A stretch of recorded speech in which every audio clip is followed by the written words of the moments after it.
Kalau ada yang menerima petunjuk Tuhan, kayak saya utamakan yang ada petunjuk. Karena kita adalah gereja pimpinan Roh Kudus, harus bertanya-tanya Roh Kudus. Sebagaimana gereja awal. Gereja awal dituntun dan dipimpin oleh Roh Kudus. Sebagaimana firman-Nya bahwa semua orang yang dituntun oleh Roh Kudus, mereka itu adalah anak-anak Elohim. Ya. Puji Tuhan, kalau tidak ada, kita akan buka pada firman Tuhan di dalam Injil Matius pasalnya yang kelima, ayat pertama sampai ayatnya yang ke-4. Kalau ada yang sudah menemukan, tolong seorang bacakan untuk kita semua.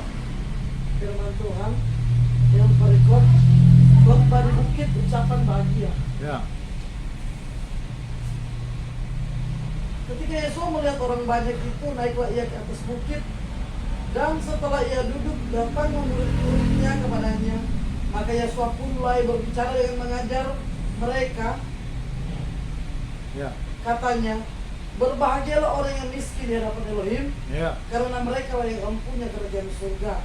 Amin. Berbahagialah orang yang berduka cita, karena mereka akan dihibur. Amin. Sampai ayat 4 itu? Ya. Ya, puji Tuhan. Kasih Tuhan, kita harus memahami satu hal, bahwa naskah atau tulisan kitab suci ini ada tulisan aslinya pada bahasa sumbernya adalah Paleo Hebrew. Kemudian kitab suci itu pada zaman pembuangan di Babel itu menggunakan bahasa Aramaik, Hebrew Aramaik. Ya, pada zaman Yeshua Masias sudah Hebrew Aramaik ya. Jadi sebenarnya penerjemahan itu banyak hal harus dikoreksi dan dibenahi, termasuk pada bacaan yang kita sudah dengar. Kalau yang menjadi standar internasional dan semua orang yang berkhidmat, yang peka dan dituntun oleh Roh Kudus, mereka sering menggunakan versi yang disebut King James. Bahkan ada disebut New International Version King James, kemudian Sacred Name King James Bible, yaitu versi King James menggunakan nama-nama Tuhan yang asli yang dipertahankan, dan banyak macam versi juga dari King James. Tapi dari semua versi-versi yang baik ini ada perbedaan tentang penerjemahan yang kita sudah dengar ini. Contohnya dalam konteks yaitu Matius 5 tersebut, di sana dikatakan berbahagialah,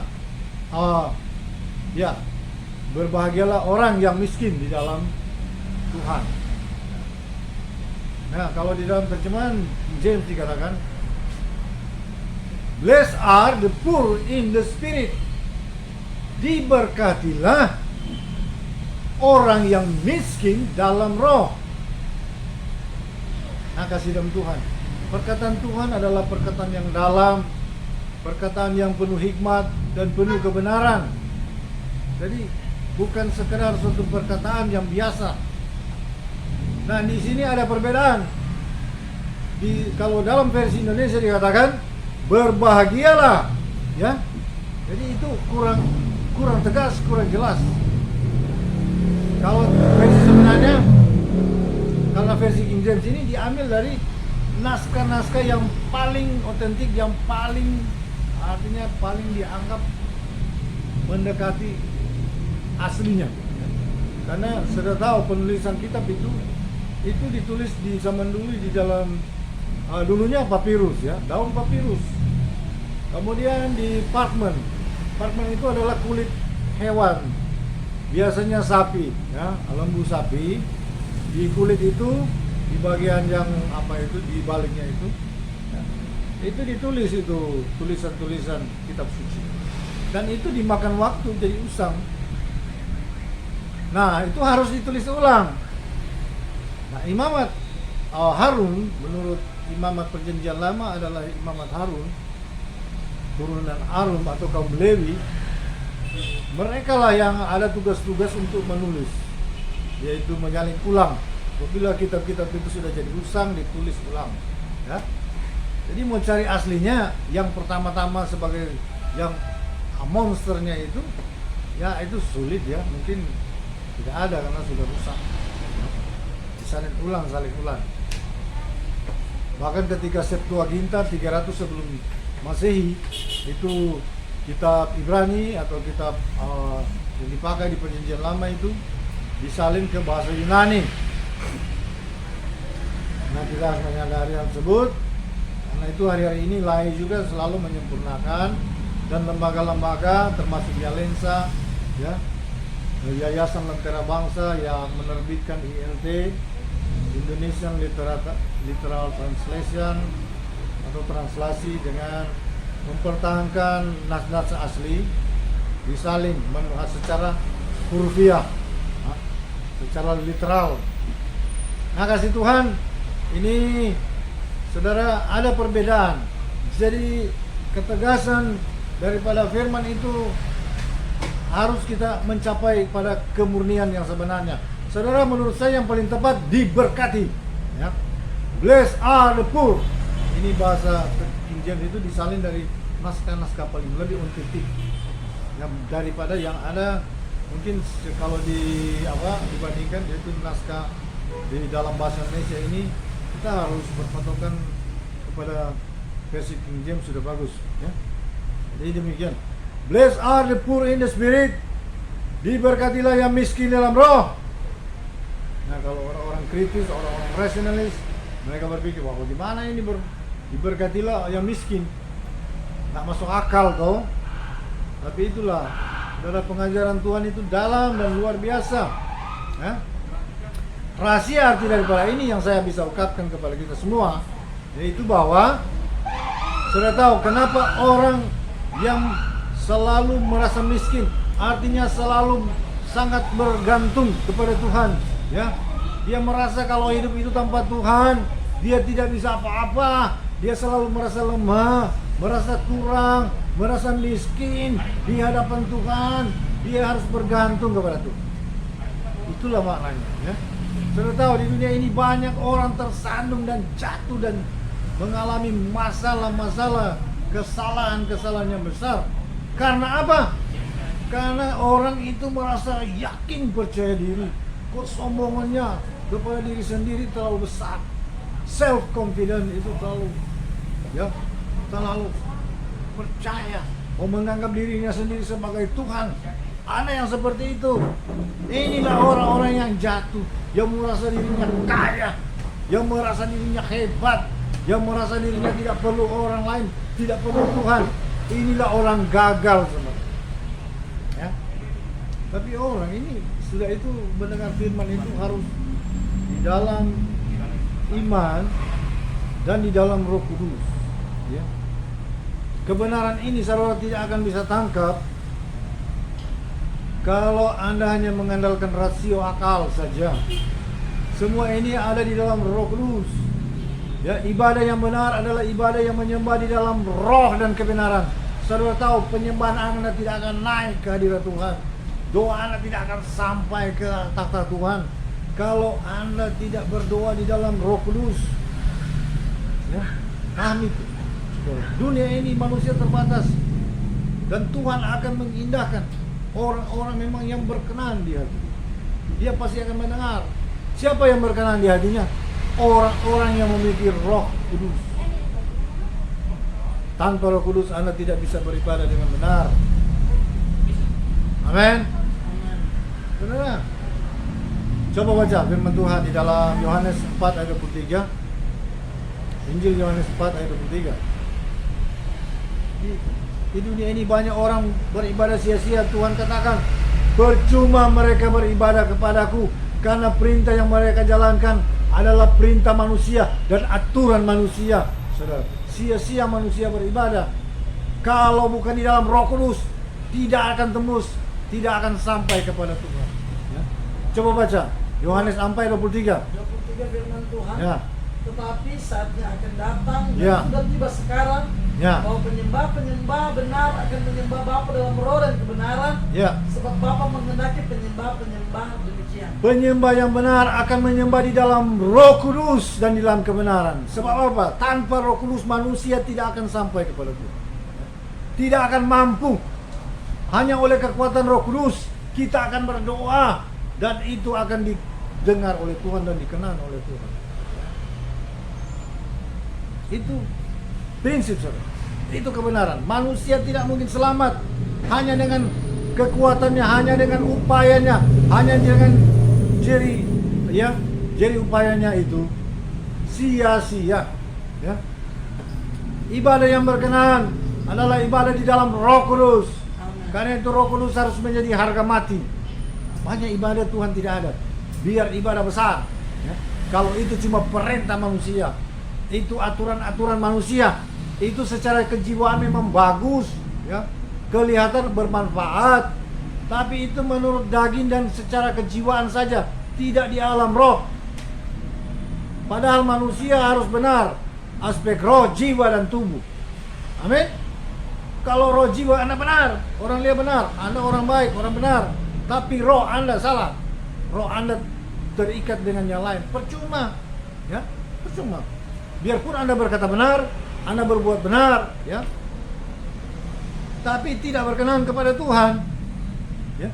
Kenapa? Roh Anda tidak benar, ya. Banyak orang seperti itu, berkatanya benar, ya, perbuatannya benar, tapi rohnya salah. Rohnya terikat dengan berhala, rohnya terikat dengan macam-macam di dunia, ya. Jadi saudara, ada juga orang rohnya benar, tapi fisik dan tubuhnya masih salah.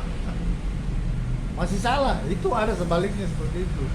Orang-orang penuh Roh Kudus, tapi bisa salah bicara dia, ya, bisa salah berbuat. Ya, itu perlu ketekunan kepada kita. Amin. Jadi pengajaran yang benar itu pengajaran yang murni, adalah pengajaran yang memberkati.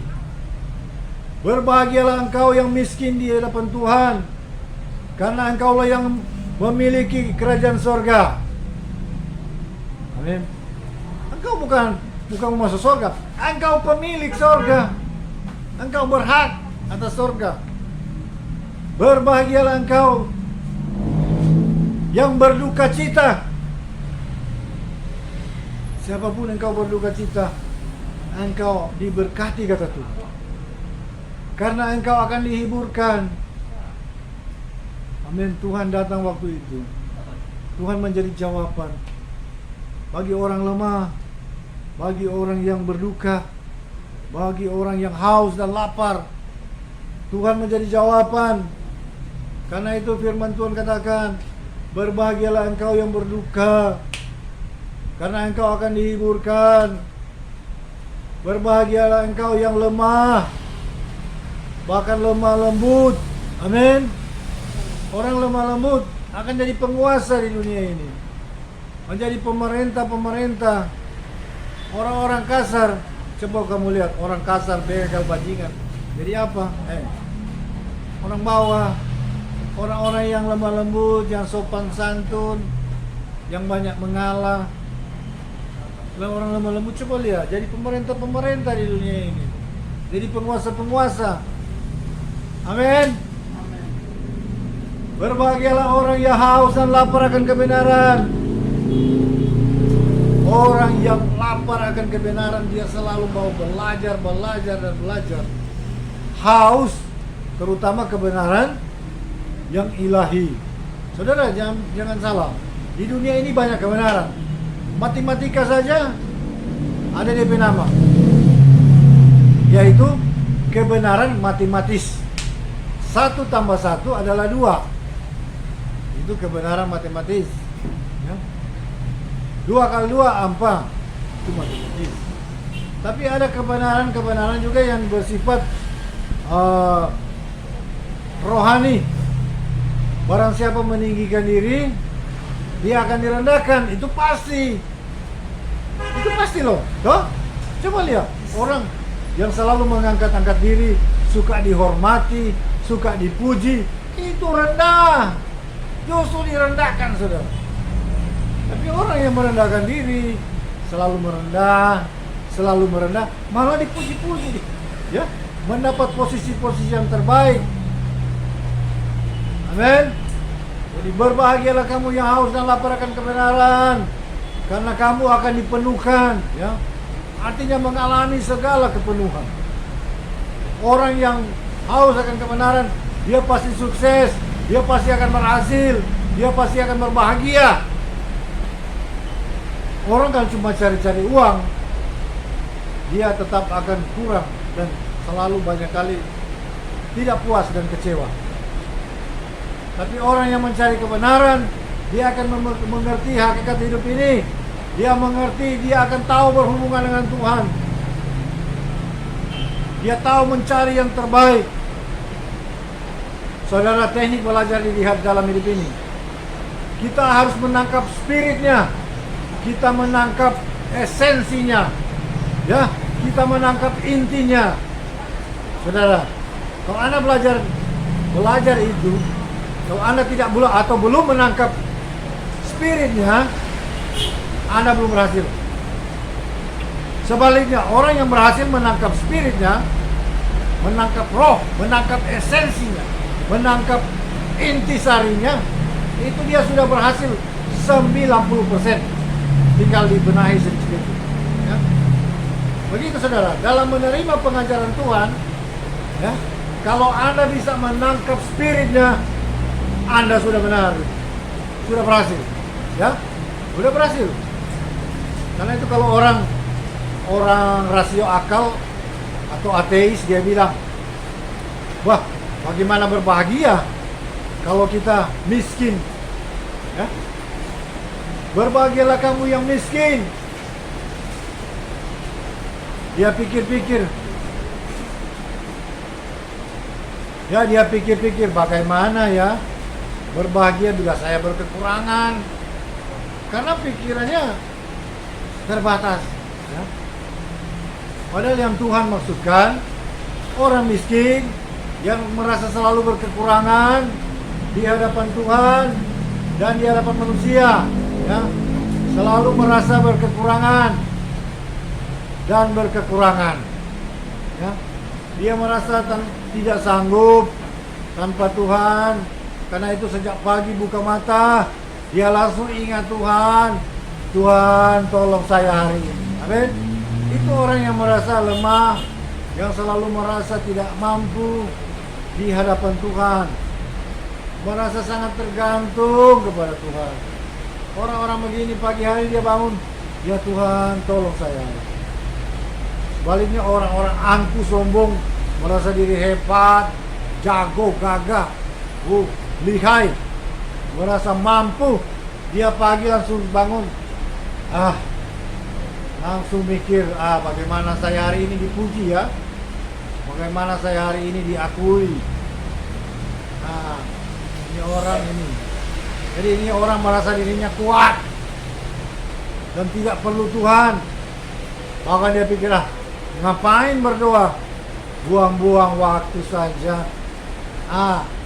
Ini, saudara, orang-orang begini, kalau istilah di sini, menjadi tus-tus neraka, saudara.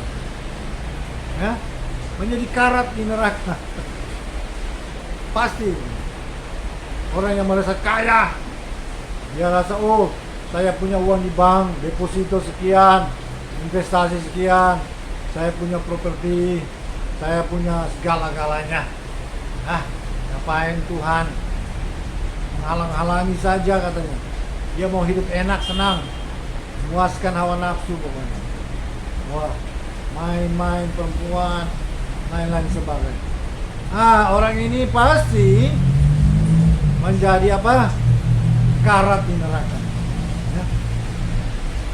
Terima kasih dalam Tuhan. Karena itu saya anjurkan kepada kita semua, milikilah Roh Kudus, ya. Yohanes 4:14 ayat 16 dan ayat berapa itu? 23 atau 26. Bahwa Tuhan akan memberikan seorang penghibur satu pribadi penghibur. Dia akan menuntun kita di dalam segala kebenaran. Amin. Dia akan mengajari kita segala sesuatu tentang kebenaran. Saya memiliki sebenarnya ini rahasia pribadi sih bagi, tapi tidak mengapa saya bagikan karena itu memang kebenaran. Rahasia saya, saudara. Kalau saya bangun, saya merasa tidak mampu, dan saya akan berdoa, Roh Kudus, pimpin saya, pimpin rumah tangga saya, pimpin segala kegiatan kami, pelayanan, pimpin usaha. Jadi semuanya diserahkan kepada tuntunan Roh Kudus. Siapakah Roh Kudus? Dia adalah Roh kebenaran, Dia adalah Roh penghibur, Dia adalah Torah yang hidup, Dia adalah hukum yang hidup. Ya? Hukum dalam bukan berarti hukuman dan kutuk. Hukum, saudara, artinya kalau roh hukum ini, roh kebenaran ini ada di dalam kita, sebenarnya menurut Yohanes 1 Yohanes katakan dan 2 Yohanes juga katakan bahwa kita berada di atas hukum. Kita tidak mungkin melakukan kesalahan. Kita tidak akan melanggar bertentangan dengan hukum. Ya? Kenapa? Roh kebenaran yang memimpin kita. Kalau roh kebenaran yang memimpin kita, bahkan waktu berkata-kata, ya, kita akan selalu di dalam tuntunan. Kita tidak mungkin berkata yang salah. Ya. Kalau orang benar-benar dituntun oleh Roh Kudus, dia tidak akan melanggar hukum. Dia tidak akan ada ilah lain. Dia tidak akan menyembah patung. Dia tidak akan menyebut nama Tuhan dengan sia-sia. Dia tidak akan melanggar Sabat. Dia tetap akan menghormati orang tua dan bahkan mengasihi orang tuanya. Dia tidak akan mungkin membunuh. Orang ada Roh Kudus, orang ada roh kebenaran, tidak mungkin berzina, tidak mungkin mencuri, tidak mungkin bersaksi dusta, ya, tidak mungkin menyerakahi milik orang, karena dia ada roh kebenaran. Amin. Orang ada Roh Kudus di atas hukum sebenarnya dia. Ya. Orang mau jerat dia tidak akan kena. Ya. Biar mau fitnah sama dia. Jadi saudara, semua ajaran ini harus kembali kepada, yaitu semua pengajaran tentang hukum. Ya, banyak ada juga hamba Tuhan, saya bertemu seorang hamba Tuhan, kayaknya dia pukul rata semua itu yang tertulis, yang telah dibukukan sebagai kitab suci itu, dari Kejadian, dari kamus sampai kamus, ya, dari kata pengantar. Dia katakan ini firman Tuhan. Ini orang sangat naif atau lugu, ya. Sudah tahu, kitab suci ini disusun oleh orang-orang memang yang dipakai oleh Tuhan, ya. Terutama yang menulis kitab-kitab. Ada kata pengantar, ya, ada daftar isi, ada biblioginya, ada kamusnya, ada vokabularinya. Bahkan di dalam isi daripada tulisan-tulisan yang dibukukan itu ada sejarah, ada hukum, ada ketetapan, ada aturan, ada puisi, ada karya sastra, ya, macam-macam, saudara. Ada wahyu. Wahyu itu bicara tentang penyingkapan sebelum terjadi atau sudah terjadi, tapi karena masih menjadi rahasia dibukakan. Pada kami secara rahasia, kalau saya bukakan ini akan jadi kontroversi yang besar, terutama pada kaum teolog yang belajar agama menurut ilmu, saudara. Jadi kalau teologia itu artinya ilmu tentang Tuhan atau divine, tentang ilmu tentang yang ilahi, itu menjadi ilmu. Saudara, itu beda, dasarnya sudut pandangnya beda. Tapi kalau kita belajar tentang Tuhan oleh pembukaan daripada Roh Kudus, oleh namanya wahyu atau revelation, itu yang terbaik. Tadi tentang dibukakan di mana tentang jasad daripada Nabi Musa. Ya. Paling teolog bilang, wah, iya, memang sampai sekarang belum ditemukan.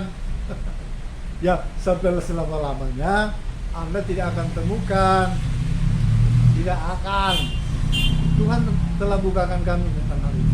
Inilah disebut penyingkapan atau wahyu, ya.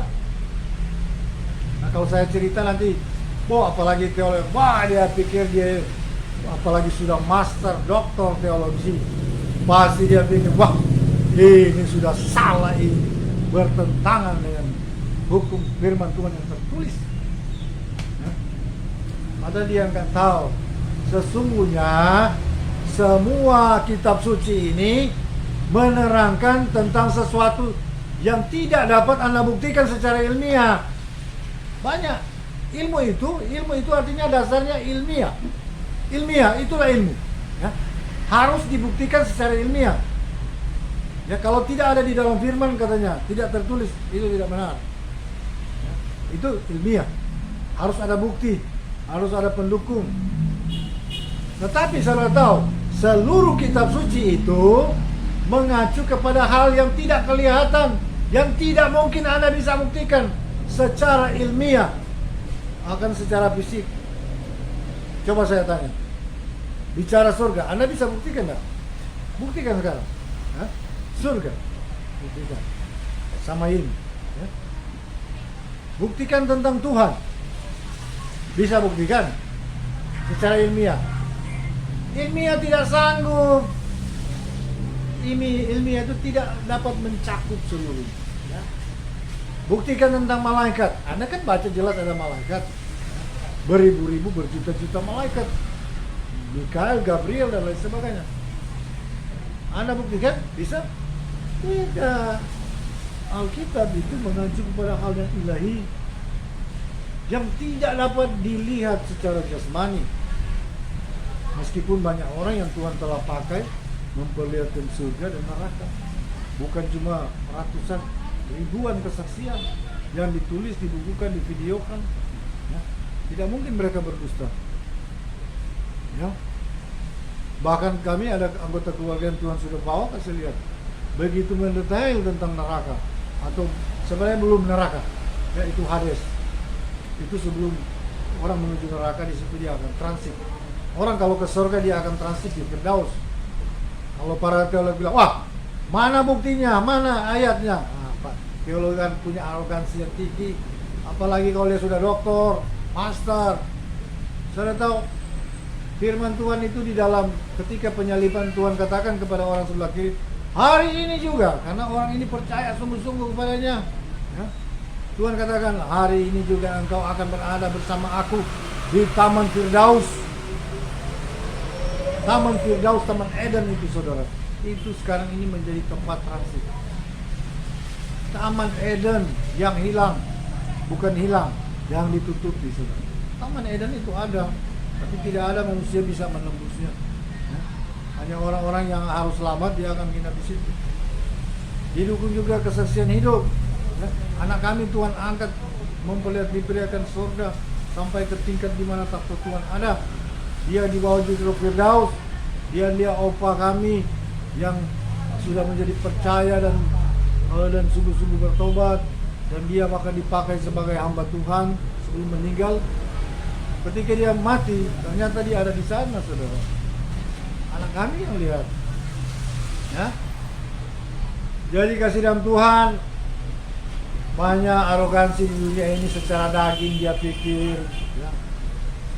Wah, saya ini sudah pandai, pintar, saya cakap, saya sudah master, doktor, saya sudah pengalaman. Saudara, itu tidak jadi jaminan. Anda harus menghormati pekerjaan Roh Kudus. Kebenaran tertinggi di dunia ini sebenarnya penyingkapan adalah lewat wahyu. Wahyu itu tidak pernah salah. Kami pernah dulu, kelompok kami menerima tentang wahyu tentang nama Tuhan yang benar. Dan nama Tuhan itu akan dimasyhurkan di seluruh dunia. Dan nama Tuhan itu akan menjadi satu-satunya yang disembah. Amin. Zakaria berapa itu? 14 ayat 10 atau berapa? Coba baca dulu. Akhir zaman, nama Yahweh akan menjadi satu-satunya nama yang akan disembah. Ya. Ya. Seluruh negeri ini akan berubah menjadi seperti Tunggu. Ayat 18 atau 16? 18? 18. Ya. Dan jika kaum Mesir tidak datang dan tidak masuk menghadap, maka kepada mereka akan turun tulah Nah. yang ditimpakan Yahweh kepada bangsa-bangsa Ya. yang tidak datang untuk merayakan hari pondok daun. Ya. Bayangkan saudara, semua bangsa di dunia ini akhirnya akan merayakan pondok daun. Bahkan utusan bangsa-bangsa akan datang ke Israel. Coba tadi bahwa nama Yahweh akan menjadi satu-satunya. Ya, cari di Ibrani di elektronik satu-satunya. Nah, di situ tadi dibacakan bahwa seluruh bangsa di dunia ini akan merayakan Sukot atau hari raya pondok daun, ya. Hari raya pondok daun. Hari raya sebenarnya merayakan kelahiran Tuhan Yesua. Banyak kontroversi kami telah bahas ini cukup luar biasa di media sosial, di grup-grup yang membahas soal itu. Bahwa Tuhan bukan lahir di Desember. Tuhan lahir itu pada waktu perayaan ketika orang Israel mudik. Ada dua perayaan yang membuat orang-orang Israel mudik, yaitu Pesak atau Paskah, kemudian Sukot. Dua hari raya ini dirayakan selama 7 hari. Nah, itu hari raya besar. Nah, Tuhan Yesua lahir waktu ketika, ya, waktu sebenarnya ini masih menjadi misteri sejak tahun-tahun sebelumnya, tetapi beberapa 1-2 tahun ini telah dibukakan bahwa kita harus berdasar kepada penghitungan penanggalan Ibrani berdasarkan penugasan daripada Imam Zakaria yang ada di dalam rombongan Abia. Nah, ternyata di Israel itu di pelaksanaan di Bait Suci itu ada 24 rombongan, ya. Ada dari bulan Nisan itu, setiap bulan Nisan adalah awal dari semua penghitungan. Dan setiap penugasan dari satu rombongan itu, satu rombongan akan bertugas 7 hari. Nah, Abia itu rombongan ke-8. Berarti dia bertugas pada minggu ke-8. Nah, ketika kita mencari, dihitung dari sini, ketika Zakaria selesai bertugas, kira-kira 1-2 minggu kemudian pasti dia hamil, ya. Sebagaimana firman Tuhan. Maka pada usia kehamilan 6 bulan, dari sejak saat itu dia bertemu dengan Maria. Maria juga waktu itu selesai itu dia juga mengandung. Jadi dari rombongan Abia ini dihitung 6 bulan kemudian Maria hamil. Maka ketika dihitung 9 bulan 10 hari, Anda akan dapati bahwa dia jatuh pada saat-saat perayaan Sukot. Karena itu alasannya mengapa semua tempat itu di kampung halamannya Yusuf, yaitu di Bethlehem, ketika mereka pulang dan Maria telah hamil besar siap melahirkan, setiap bahkan bukan itu keluarga-keluarga saja sudah full. Karena setiap keluarga sudah penuh dengan saudara-saudara mereka yang pulang dari berbagai penjuru dunia. Bahkan penginapan juga tercatat penuh. Itulah perayaan besar Sukot, saudara. Nah, perayaan itu waktu itu dimanfaatkan oleh penguasa gubernur setempat, penguasa Roma, untuk mengadakan sensus di daerah Palestina waktu itu. Sudah dapat? Ayat 9. Coba baca.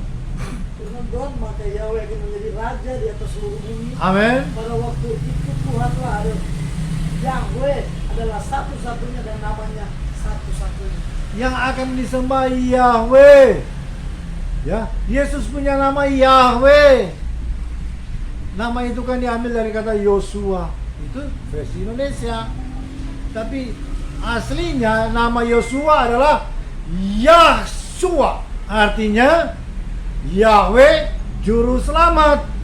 Ya. Kalau para teolog mau berargumen, saya kasih satu ayat aja. Tolong baca Yeremia 23 ayat 5 dan 6. Ya. Kita akan lihat siapakah Mesias itu dan siapakah namanya yang sebenarnya. Ya. Ini ayat, saudara. Anda boleh bantah, tapi saya katakan sesuai firman Tuhan. Yesua, sang juru selamat, adalah Yahweh yang menjadi daging. Ada yang bantah? Ya. Yohanes 1 ayat 1. Pada mulanya adalah firman itu adalah Elohim. Dan segala sesuatu dijadikan oleh Dia, oleh firman ini. Nah, dan firman ini menjadi daging. Amin. Firman inilah yang menjadi daging. Yahweh menjadi daging. Ya. 1 Yohanes 1 ayat berapa itu? Ayat 8 atau 12? Ayat 8. 1 Yohanes 1. Ya, sebentar. Ini yang Yeremia 23 itu tadi. 23 ayat. Ya, ayat 5 dan 6. Ini nama Yesus yang sebenarnya. Yang orang bilang Yesus sebenarnya bukan itu dia nama. Ya. Firman Tuhan, sesungguhnya waktu akan datang. Ya. Ini karena firman Yahweh bahwa aku akan menumbuhkan tunas adil bagi Daud. Ia akan memerintah sebagai raja yang bijaksana dan akan melakukan keadilan dan kebenaran di negeri. Dalam zamannya Yehuda akan dibebaskan dan Israel akan hidup Ya. dengan tentram. Ini bicara tentang Mesias, Raja Mesias yang akan memerintah. Terus? Dan inilah namanya yang diberitakan kepadanya. Nah, inilah namanya Yahweh keadilan kita. Yahweh keadilan kita. Karena itu para teolog jangan cuma pegang naskah Indonesia. Coba mengacu kepada naskah-naskah sumber. Ya. Memalukan kalau kita pertahankan kebenaran hanya tok berdasar kepada bahasa Indonesia. Anda untuk mendapat kebenarannya harus mengacu kepada naskah-naskah sumber. Naskah sumber tidak ada nama Tuhan. Di situ nama Yahweh, Elohim, ya, Adonai. Tapi nama sebagai personal name daripada Tuhan adalah Yahweh. Nah, dibuktikan juru selamat adalah Yahweh. Amin. Siapa mau bantah bahwa Yesua itu adalah Yahweh yang menjadi daging? Tolong dibacakan. Ya. Yohanes 1 ayat 9 atau 8? Ayat 8. Injil Yohanes. Ya, ini baru pengantar, saudara. Kita akan masuk pada berkat yang luar biasa itu. Yohanes 9 Beberapa saat lagi. Ya. ayat Yohanes 1 ayat 9. ya, 1:9. Ya. Firman Tuhan Ayat 8 coba, ayat 8. ayat 8. Ia bukan terang. 9. Ayat 9 terang yang sesungguhnya Ya. yang menerangi setiap orang yang sedang datang ke Ya. dalam dunia. Terus baca. Ayat 10, ia telah ada di dalam dunia dan dunia dijadikan olehnya, Ya. tetapi dunia tidak mengenalnya. Ia datang kepada milik kepunyaannya, tetapi orang-orang kepunyaan itu tidak menerimanya. Tetapi semua orang yang menerimanya diberinya kuasa supaya menjadi anak-anak Elohim, Ya. yaitu mereka yang percaya di dalam namanya. Orang-orang yang diperanakan bukan dari darah atau dari daging, bukan pula secara jasmani oleh keinginan seorang laki-laki, melainkan dari Yahweh. Jadi yang datang itu adalah pencipta yang menjadikan manusia, dia menjadi daging. Amin. Dia adalah Yahweh, saudara. Karena itu Tuhan kita tidak mengenal Tuhan kita adalah 3 pribadi. Salah. Tuhan itu adalah satu pribadi. Dan dia memiliki 3 aspek.